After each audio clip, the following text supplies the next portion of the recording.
Saba ba?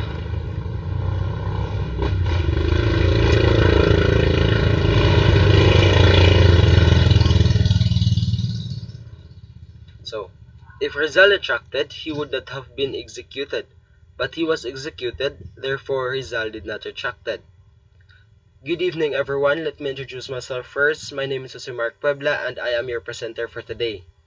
So, my topic is about the retraction controversy or Rizal's retraction controversy. Is it genuine or it is forged? One of the controversial issues in the study of life, works, and writings of Rizal is the historicity and veracity of certain acts, which alleged Rizal had performed a few moments before he was led out to execution. More specifically, his alleged reconciliation with the Catholic Church and his abjuration of Masonry known as the Retraction. Historical records, remains, or artifacts, being the primary sources of historical knowledge, are indispensable researches and investigation. No document, no history is a well-recognized axiom of historiography. Lack of primary sources is a serious handicap which the student and researchers of the history, no matter how brilliant or resourceful, can satisfactorily overcome. So there's a part is from the word indispensable researches and investigation. Indispensable means essential. Dili ka makabuhat, or like we cannot do without it. We cannot do without it. Like for example, the records, the historical records, and the artifacts. So sila man may primary sources. Ang historians ang historians is nag-rely sila more on the primary sources, which is mo nilang gikuan niya. No document, no history kay the document serves as the primary sources nga mas ma-prove bitaw nila ang fact about sa history. Okay. So before we start, let's all define what is the meaning of the word retraction. So the word retraction means, or the word retraction is the act of formally withdrawing or disavowing a statement, belief, or an action. From the word withdrawing or disavowing a statement, or like kanang ang pagbawi sa imuhang first na gisulti. Ang pagbawi, like for example, nakagisulti karon, then imo siyang gibawi, or like naka-insulto ba ka, or imo siyang nakasulti ka niya og ginana nga word, and then imo siyang gibawi. Or like for example sa Rizal, kani akong topic karon nga Rizal's retraction controversy. So Rizal's retraction controversy is about ato, like for example sa iyang mga books, nung Limitang Here and El Filibusterismo, manay common books ni Rizal. Then ang focus ato is to expose ang mga sayop nga patakaran sa Spain about sa church, pamamahala sa simbahan. Then moto nga ilang gikuan nga giwithdraw kuno ni Rizal, ni retract kuno si Rizal against sa iyahang mga statements nga naa dito sa book. So moto siya, retraction is the act of withdrawing or disavowing statement, belief, or an action. So, a few hours before Rizal's execution, it is claimed that he signed a document declaring himself a Catholic and retracting his criticisms against the Catholic Church. This document is known as the Retraction. So, sa wala pa ang koan, wala pa gid ang sa a few hours before gi-execute si Rizal, is gikuan daw nga nag-sign pa siya og mga document nga nag-declare nga usa na siya ka Katoliko. So moabot ra ta diha kung ngano na sa mga evidences nga part. So the question here is there really a retraction before Rizal's execution? What is the truth with regards to this matter? Number 3, did Rizal in the last moment of his life really retract and abjure Masonry? Or did he really go back to the faith of his fathers? If he did, where is the alleged retraction letter? And number 5, there's the many versions of the retraction letter. Which version is authentic? And who said it is authentic? These are the questions that call for clear and categorical answers from the impartial news of history. So ang kaning retraction controversy ni Rizal is ma-divide siya into two sides, which is nagpresent sila og mga evidences nga nag-contradict sa each sides kanina ha.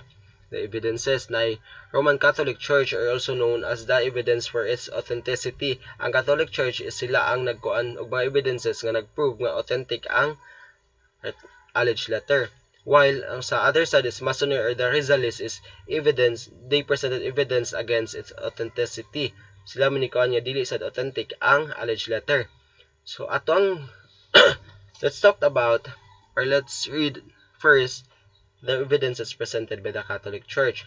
So the first evidence presented by the Catholic Church is that the document or the retraction letter found in 1935 in the Archdiocesan Archives of Manila. So ang kuan is the main document mo ilang gigamit nga para mutuo ang mga tawo nga genuine gid ang letter. Ang the main document gid, the alleged letter gid. So the second evidence presented by the Catholic Church is that Rizal recited and signed the prayer book entitled Acts of Faith, Hope, and Charity. Mga ito sa kuan na siya, nisign ko na sa Rizal sa prayer book entitled Acts of Faith, Hope, and Charity. So the third evidence presented by the Catholic Church is that the testimony of the priest at the time of the event. So kato during the event is naay kuan, naay mga more or less, I think basta more than one nga mga ang priest nga na didto, but mga Jesuits, but natay primary eyewitness which is si Father Balaguer. Maabot ta diha after ani nga kuan. Father Balaguer mas siya ang primary eyewitness during Rizal's signing and confession. So, the fourth evidence presented by the Catholic Church is that Rizal performed acts of piety during his last 24 hours before he was executed on December 30, 1896. So, from the word Rizal performed acts of piety, like si Rizal kuno is nangumpisal or nikuan sa simbahang Katoliko. Mao ni ilahang gi-state there nga si Rizal is performed acts of piety during the last 24 hours. So, during the last 24 hours, Rizal's last 24 hours is ni-perform ko na siya og kuan nangumpisal or niadto sa simbahang Katoliko. And the fifth evidence presented by the Catholic Church is that the Church solemnized Rizal's marriage to Josephine Bracken. So, connected na siya sa there is a fourth evidence which is acts of piety, the marriage, and then ang panumpisal. Moto siya ang evidences presented by the Roman Catholic Church. So on the other side, Masonry or the Rizalists presented there's a lot of evidences, but these evidences are more sila. Mula ako ang pili. So Masonry or Rizalists are the evidence against its authenticity. So the first evidence presented by the Rizalists, which is against its authenticity, is that the retraction document is forgery to restore church image and influence. So forgery kuno ang retraction, iyon sila nga forgery kuno ang retraction or like piki para to restore church image and influence. Like for example sa mga books ni Rizal, sa No Limit Tangere, also known as the Touch Me Not, is gi-expose niya dito ang tanang sa simbahan nga Katoliko. Like daghan masagitog mga bati sa una gid nga sa simbahan. Then like natoy gani nga basta mo to. Natoy pare nga ng logos, mano siya nya. Imagine pare na siya. So mo to siya ang gusto sa mga Catholic. So the second evidence presented by the Rizalists is that the request of the Rizal's family to have the original copy was both denied. So makaduda gid kay from the statement pa lang nga Rizal's ang family ni Rizal na request nga mo tan-aw sa original copy or makita nila ang original copy, but gi-deny or wala gid grant ilang request. Makaduda gid kay like if ever tinuod man, so dapat ipakita na lang nila ang katungkuan, and then ngam dili man la ipakita if ever nga tinuod man di ay ka nga ni-retract si Rizal nga katungod man sa family. So the third evidence presented by the Rizalists is that Rizal's burial was kept secret. So secret at gikuan na nila, wala nila gikuan sa people or wala nila gikuan sa wala nila gipang kuan gid ba The fourth evidence presented by the Rizal is that no masses or funeral held by the Catholics. So wala sila nagkuan og kuan, misa-misa or any kuan lang. If ever tinuod man to nga si Rizal is niretract siya, then ni-declare siya as Catholic. So ang pagmisa-misa sa mga patay is from the Catholic religion or Roman Catholic.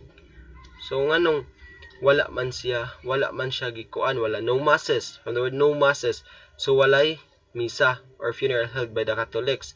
So it means mga gilubong ko to si Rizal or kuan, gilubong lahos unsa ni. So the fifth evidence presented by the Rizales is that he was not buried in the Catholic cemetery of Paco but in the ground. So kani, based on my research, is mag kuan, the same place nasa matawag nga Paco, wala gid siya sa the same cemetery sa Paco but wala siya sa mga nitso or kanang kuan, nasa sa kilid nya, gilubong lang sa yuta, wala siya proper nga burial. And the sixth evidence presented by the Rizales is that the alleged letter disappeared 4 decades before being found again.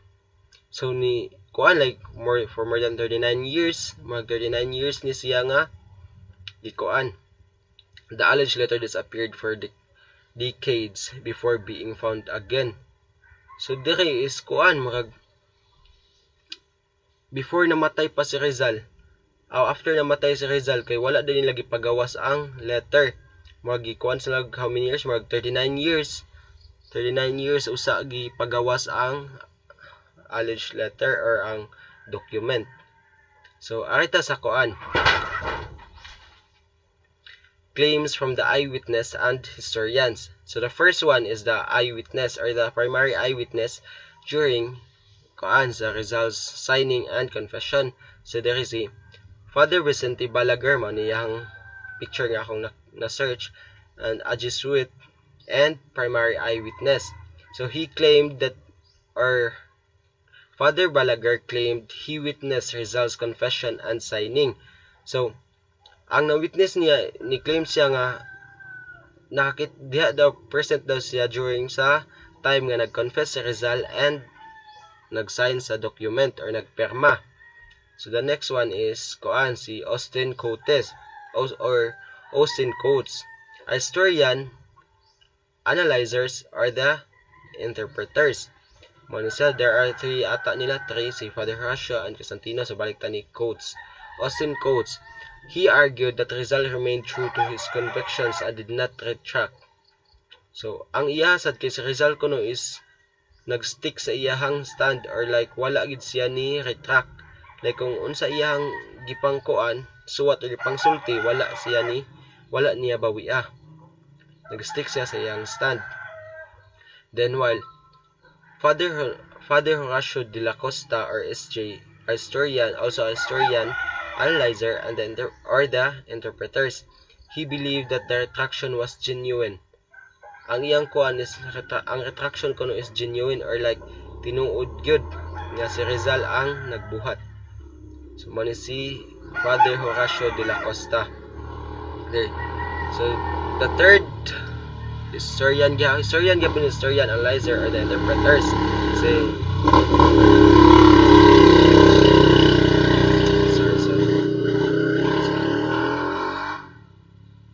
okay, continue.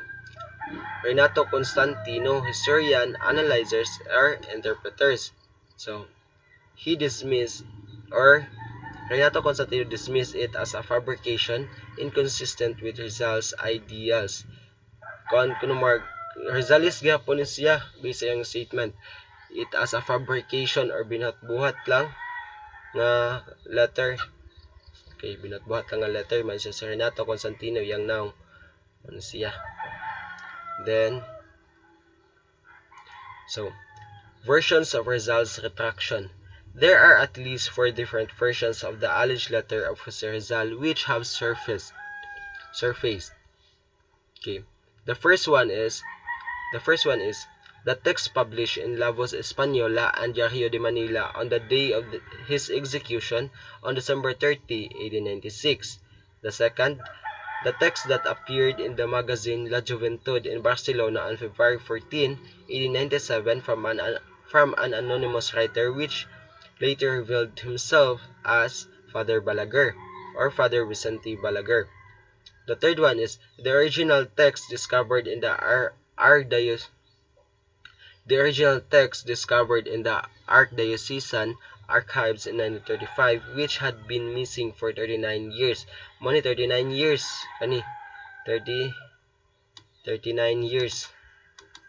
Okay, 39 years nga kuan mo ni sa kato ang gipresent sa Rizales nga mga kuan sad nga after how many decades pa usa gipagawas ang original text.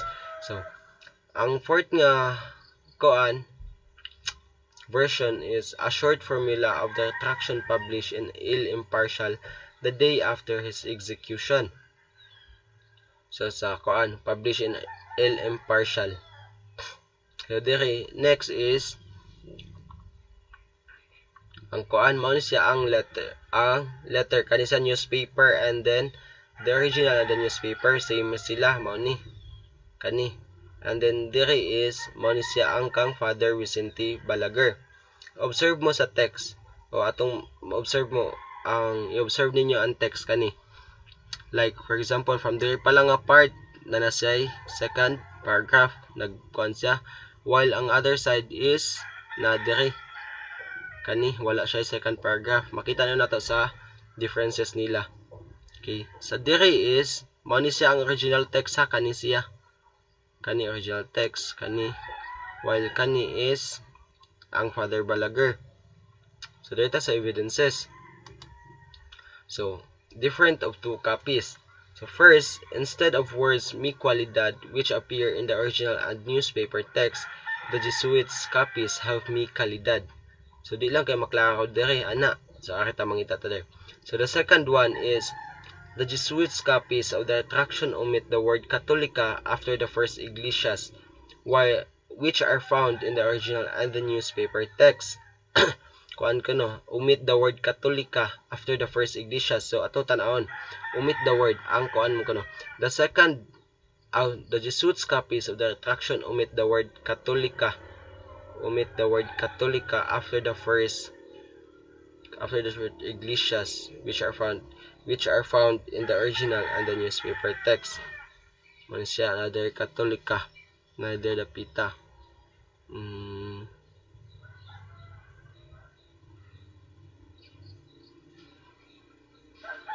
Sana dali sa pangitay gamay kay tanan.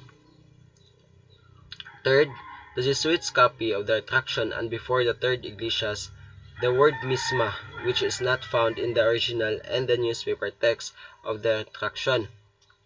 The word misma, iglesias and the misma. Man siya basta di lang kay maklaro gyud. Tanan din. Fourth, with regards to the paragraphing which immediately strikes the eye of the critical readers, Father Balaguer's text does not begin the second paragraph. The second paragraph, so second paragraph kani sa anawa. Atong balikon kani mo ni sa ang original and the newspaper text mo ni sila. So awa. While ka Father Balaguer is wala, base dire is wala nag kuan. Text that does not begin in the second paragraph. Sa pag-construct pa lang daan sa paragraphing. So the fifth, whereas the text of the retraction in the original and the Manila newspapers have only found 4 commas, the text of Father Balaguer's copy has 11 commas. Mano siya kani 4 commas daw, and then kani is 20. 11 commas ang Father Balaguer. Then the sixth, the most important of all, Father Balaguer's copy did not have the names of the witnesses from the text of the newspaper in Manila. Wala kunoy names of the eyewitness from the text of the newspapers in Manila. Okay. This brings us to the crucial question. Did Rizal truly retract or did he not? Based on the conflicting evidences we've reviewed from the Catholic Church and from the Masonry or the Rizales, or from the Rizales. Mansiya. Kuan. Para ninyo, or like based at mga evidences nga kuan or like on your own kuan lang. Did Rizal truly retract or did he not? Based lang sa inyuhang kuan. Niretract ba siya or wala? So, okay. The end. Thank you.